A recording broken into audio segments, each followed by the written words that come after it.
আসসালামু আলাইকুম বন্ধুরা, আমাদের চ্যানেলের ভিডিও পেতে লাইক সাবস্ক্রাইব করে সাথে থাকুন। সবাইকে অসংখ্য ধন্যবাদ। ভারতের আগ্রাসন বিরোধী যত প্রোগ্রাম ছিল, একটা প্রোগ্রামও প্রথম আলো এবং ডেইলি স্টার তাদের গণমাধ্যমে প্রচার করে নাই। একটা প্রোগ্রামও করে নাই। আমি চ্যালেঞ্জ করছি এখানে থেকে, প্রথম আলো ডেইলি স্টার তারা বলতে পারবে না ভারতের আগ্রাসন বিরোধী প্রায় 52টি প্রোগ্রাম হয়েছে। এই 52 প্রোগ্রামের মধ্যে একটা প্রোগ্রামও তারা প্রচার করে নাই। অথচ 2জন মানুষ রাজুতে দাঁড়ায় থাকলে তাদের খবর প্রচার করেছে, কিন্তু ভারতের আগ্রাসনের বিরুদ্ধে কোনো খবর তারা প্রচার করেনি। আমাদের প্রশ্ন হলো, লেজটা কোন জায়গায় বাধা? আপনাদের লেজ কোন জায়গায় বাধা রেখে এসেছেন যে ভারতের বিরুদ্ধে নিউজ করতে পারেন না? আজকে প্রথম আলো এবং ডেইলি স্টারের বিরুদ্ধে আমাদের এখানে দাঁড়ানো, তারা যেন তওবা করে আজকে বিকাল 3টায় এই তওবা নিয়ে আলোচনা হবে যে তাদের তওবা কবুল করা হবে কিনা, তাই না?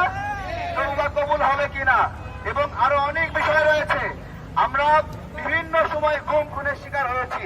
ইলিয়াস ভাই আমাদের চোখ খুলে দিয়েছে এই গুমের পিছনে কতটা প্রথম আলো জড়িত। এবং জঙ্গি বিষয়ে যে একটা নাটক আপনারা শুনে থাকবেন যে একটা থানাতে বোমা হামলা হয়েছে, ওই থানায় বোমা হামলায় তাদেরকে গ্রেফতার করলো, তাদেরকে নাকি 3 দিন আগেই গ্রেফতার করে রেখেছিল। দেখেন জঙ্গি নাটকগুলো সাজিয়েছে কিভাবে। 3 দিন আগে গ্রেফতার করে রাখা মানুষ কিভাবে থানায় বোমা হামলা করে বলেন? এগুলো এক একটা জঙ্গি নাটক কিভাবে হয়েছে আমরা সবই জানি। এখানে বাংলাদেশের শুধু প্রথম আলো ডেইলি স্টার না, আরো কয়েকটা গণমাধ্যম আছে নিয়মিতভাবে দিল্লির প্রেসক্রিপশন বাস্তবায়ন করে, নিয়মিতভাবে দিল্লির কথাগুলো তাদের মাধ্যমে প্রচার করে। এবং বর্তমান সরকারে আমরা সবাই দেখছি এই প্রথম আলো এবং ডেইলি স্টারের যে গোল টেবিল আলোচনা, এই তাদের যে ক্লাব, এই ক্লাবের লোকেরা এখানে জায়গা পেয়েছে। এই ফারুকি সাহেব, এই যে আপনার বিধান রঞ্জন রায়কে কেন এখানে নিয়োগ দিয়েছে?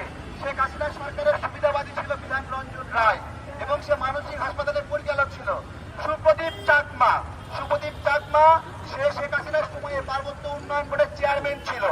আমার কথা হলো, তাকে কেন নিয়োগ দিল?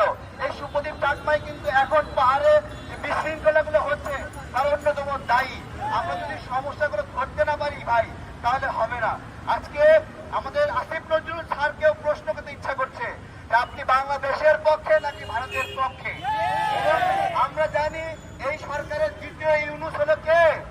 আসিফ নজরুল স্যার। যে আসিফ নজরুল স্যার হলো দ্বিতীয় ইউনুস সাজার চেষ্টা করছে, এবং উনি এই প্রথম আলো ডেইলি স্টার ফোরামের লোকদেরকে নিয়োগ দিচ্ছে এখানে উপদেষ্টা বানিয়ে আমাদেরকে। এই বিপ্লবের অনেক সহযোদ্ধা এই বিপ্লবে অংশগ্রহণ করেছে, হাত পা হারিয়েছে। ওই উপদেষ্টার শপথ গ্রহণ অনুষ্ঠানে তারা দাওয়াত পায় না। ওই যে সেনাকুঞ্জে মিটিং হয়, ওখানে বিপ্লবের অংশীদাররা দাওয়াত পায় না। এইখানে প্রথম আলো ডেইলি স্টার দালালরা দাওয়াত পায়। এবং আজকে